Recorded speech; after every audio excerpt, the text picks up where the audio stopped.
Tshwane, where thousands of people have been displaced after a devastating fire swept through their homes at Cemetery View informal settlement. One person has died while others are being treated. Zola Sholwana joins us once again for another live update. Now, Zola, you have been speaking to some of the community members there, and of course the EMFs are often the ones that are first to respond in the scene.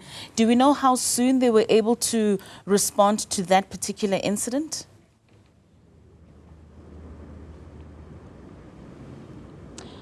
Well, Kat, we will have the EMS spokesperson confirm all of that shortly, but I just want to show you the structures, the tents that the community members spoke about earlier on, saying that they were provided by the city as a temporary measure to accommodate them, as we understand that their shacks and homes were burned to ashes at this point.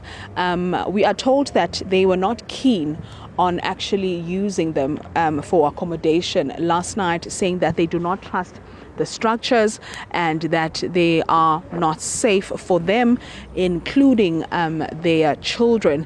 Most of them complained that it was actually quite windy where they decided to put up these tents. I can also tell you that there's quite heavy police presence, including the Tshwane Metro Police.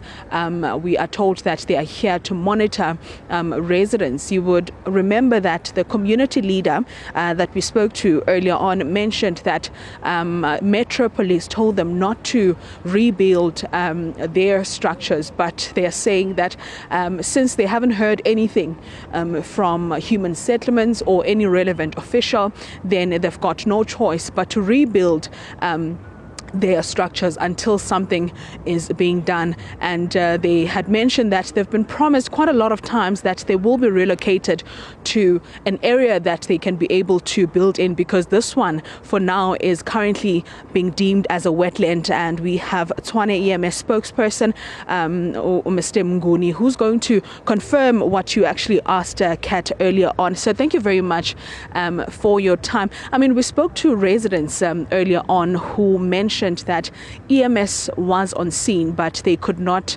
really, fight the fire or deal with the fire. Good morning, Zola. We were on scene and we did fight the fire. The community, they saw us. We had our fire engines lining up and relaying the water supply and fighting the fire. So, yeah, we managed, in fact, to stop the fire from spreading. But initially, what happens is when we are still doing the scene size up, what we call it a scene size up, the people then think that we are not doing anything, because you cannot just go into a hot zone and start, working. Mm-hmm. Yeah. How soon did you respond to the fire? Because we understand that it occurred in the early hours of the morning on Saturday. Yeah, we received the call at about 4:07, and we were here within minutes. So yeah, we were very fast to respond, considering that it was at night, so there was no traffic jams, and yeah, we responded quite efficiently. Mm-hmm. When we spoke to the residents earlier on, most of them said that these fires are quite prevalent in this area. They happen quite often.